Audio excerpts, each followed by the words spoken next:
how was it being an NFL player, being a sports player, period? And like how you said, I said a long time ago, I never get married, and being married now, what's the change, the transition like? I mean, I'm gonna keep it real. I wish I had done it a long time ago.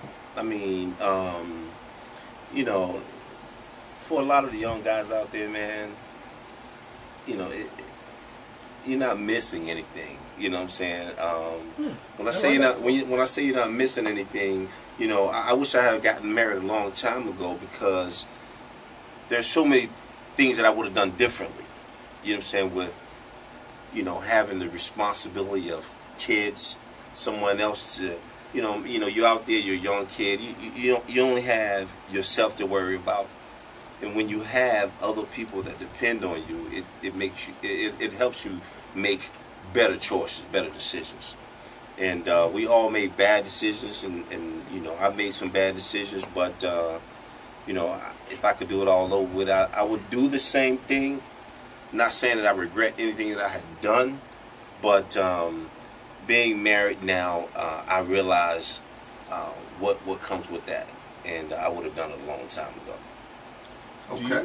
Do you feel, is it really that hard, like another full-time job, to be a sports player and try to have a relationship with that woman, with those others women trying to get involved? Because but being around, I'm not a sports player, but being around, like me and Steve, being around our sports player homies, and we'll go to the hotel. We'll be at the WW Hotel, and you know, you need a card to get in the elevator. Like those type of hotels, you can't just get in the elevator. You need a card. But then you'd be like, how did this woman end up here? How did she know we was at this room? And I noticed with a lot of guys, the temptation is so high. It's like a full-time job to stay away from them, or to keep everything in order as much as it could be. The www.groupie.com. I mean, that was Ben's website. It was you kind of asked me a question, and then you kind of answered it for me too. So you were saying, is it hard to for you maintain a lady and deal with all these other issues with the groupies and whatnot? Yes. Honestly, man, you know, football players, we're not like basketball players. We're not like baseball players. When I say that, I'm not saying that to say that we're different from them, but when we, as football players, we go to a city, we there less than 24 hours. We don't have time to interact with all the groupies and different things of all the different cities. We come to town for a reason. We take care of our business and we leave.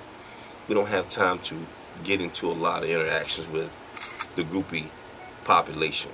Now, off season, that's something different. So if you want me to elaborate on how to deal with it during the season, then that's something completely different than dealing with it in the off season.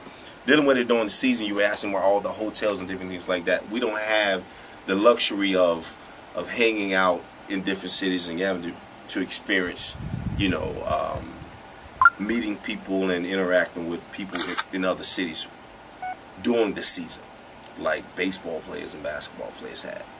So it was very easy for us to stay focused. You know, they made it, you know, we had curfews and different things like that. Basketball players and baseball players, they don't have curfews. But, I mean, that comes with the nature of the game. You know? Right. It's Thermal Soundwaves. We're talking to Mr. Yancey Thigpen, of course. NFL wide receiver great. I'm going to say it like that. That's what it is. Yeah, he is. Almost brought the championship for the first time in history to the Tennessee Titans. Organization right now, and franchise. Yes. That's a Now, with some of the younger players or the players that are in the league right now, do you speak to them? Do you have some relationship with some of the players that are in the league right now? Well, I don't have personal relationships with very many guys in the league right now, but I have been able to interact with a lot of guys in the league, and you know, I have some very positive things to say. I mean, you know, I look back and, you know, I played for a long time in the league, and I know there's a lot of good lessons that I can pass on. So every chance I get, I pass them on.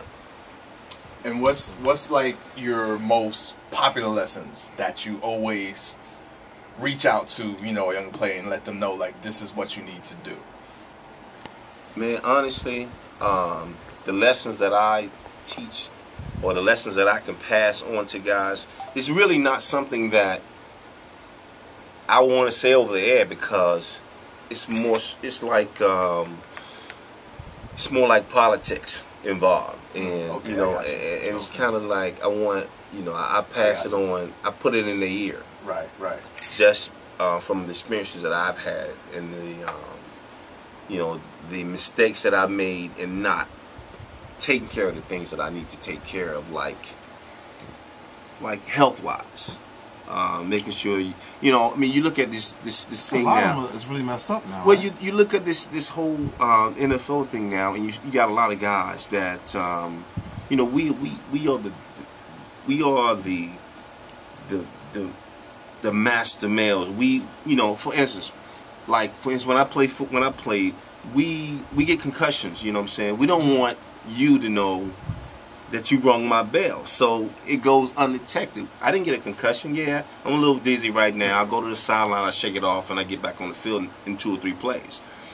But from a standpoint of looking out for your future, you have to pretty much document things like that, because when it goes undocumented, it's never, there's no record of it.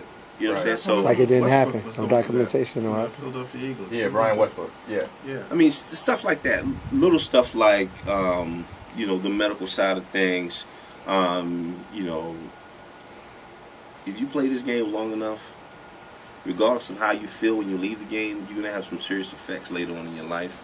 So I just, you know, I pass on to guys, you know, that they should really document all the things that happen, regardless of what it is, because it's not real easy to go back and say something happened years ago when it's not documented. So hold on. Definitely. 2011. It's WHCR coming to you live from Harlem, New York City, 90.3 FM.